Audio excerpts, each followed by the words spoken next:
Hey guys, Amy Leff here with Throwing Stars Jewelry, and we're gonna talk about what to do when you have lost an earring. You've lost the one earring and you still have your remainder sweet earring that you have loved, you've worn, you don't know, you're heartbroken, because I know that happens. This was probably somebody's sweet set of chandelier earrings and we only have one left. First things first, I can leave more information at the end of the video. I recommend good tools, but they get expensive. You can find tools on Amazon, Michaels, for a lot less. First tools that I would get before anything else, just to transfer your earring into a necklace, are these chain nose pliers and flat nose pliers. And the proper way, I kind of think of myself as like Edward Scissorhands.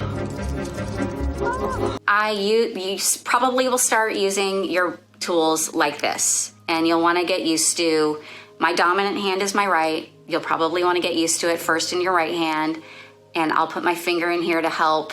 Even the ergonomic way to hold a pair of pliers is doing that, but to start off, try it like this. You really can't go wrong when it comes to chain lengths, especially if this is a gift for someone, or if you're not sure and you just don't want it to fit too tightly on your neck. How do we do this? Take your tool, your needle nose or chain nose or whatever you want to call these, and just barely open it. You barely need to prop it open to slip that out. Get yourself a pack of jump rings. They shouldn't be very expensive at all. This is a pretty decent sized jump ring. I would say that this is at least 5 or 6 millimeters. And the way you want to open a jump ring is to open it side to side like that. See? It maintains the circle. What the? How the? A perfect circle? So what I'm gonna do is get my stone on this jump ring, and it's ready to go. While we're at it, while we're on the jump ring kick. So I'm gonna remove the ear wire part.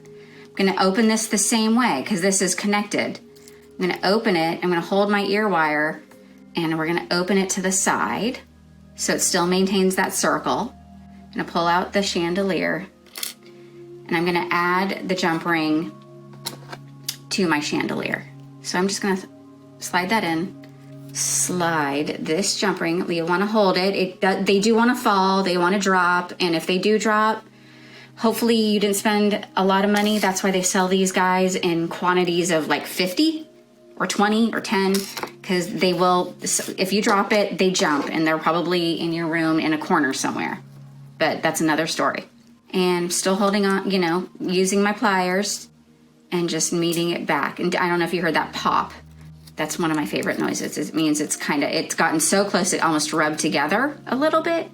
And look, it almost looks seamless. So here we go. I think that is absolutely adorable. And I'm gonna wear these layered. Oh my God, that is so cute. And it went from 2 lost and lonely earrings to a pair of brand new layering dainty necklaces. Here's the simple stone drop. I'm gonna put that one on first. This one's 16 inches. And for me, it hits right below my collarbone. And this chandelier, so darn cute. And I'm gonna put it on like this so it's facing out. That's another trick for another day. Learn how to put it on so you can put it on right-handed versus left. But here we go for the chandelier. That was once an earring, and now a necklace. And voila, it's so cute. And if you want to stick around and see what I do with the feather, stick around. It's gonna be so darn cute. I'm gonna put this feather on an oxidized chain because I think the feather is kind of a little badassy. It's this royal blue color with this gold accent, and I'm gonna put it on this black chain. And I don't know if we talked about this before, but this chain desperately needs a jump ring on the end because it's so tiny and hard to clasp. So I'm gonna add on, I have a bunch of these gold jump rings. It'll be, since the feather has a gold accent, why not just give the chain a gold accent? It'll be fun. And it's a little edgy anyway when you have a black chain. So here, I'm gonna choose this one, a larger jump ring. And I'm gonna feed that through to the end. I'm gonna use my 2 tools. I'm gonna close that guy up. And the great thing about using a very large jump ring at the end is it's really easy to find it and clasp it, or if you happen to miss it and you can't get it and you happen to just grab the chain instead, the jump ring stops you because it's so big and it's so much bigger than your clasp that it won't fall off.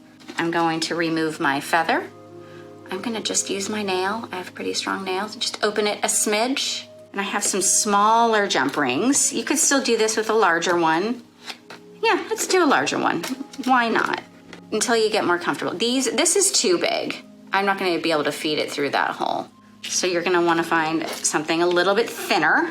And a lot of times you can buy an assortment pack. So this is gonna be a little bit more difficult because it's smaller, but it's still doable, I promise you.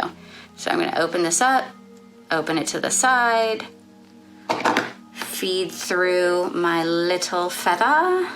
And I know I'm gonna feed it through. There we go. And I'm gonna close that back up. We've got our feather on a chain. And voila, it is so darn cute. The possibilities are endless. Let me know if you enjoyed this video. Subscribe, I believe, because this is my first time on YouTube doing a little lesson. My name's Amy Leff, and I'm the proud owner and jeweler and maker with Throwing Stars Jewelry. Hope you enjoyed. Thanks a lot.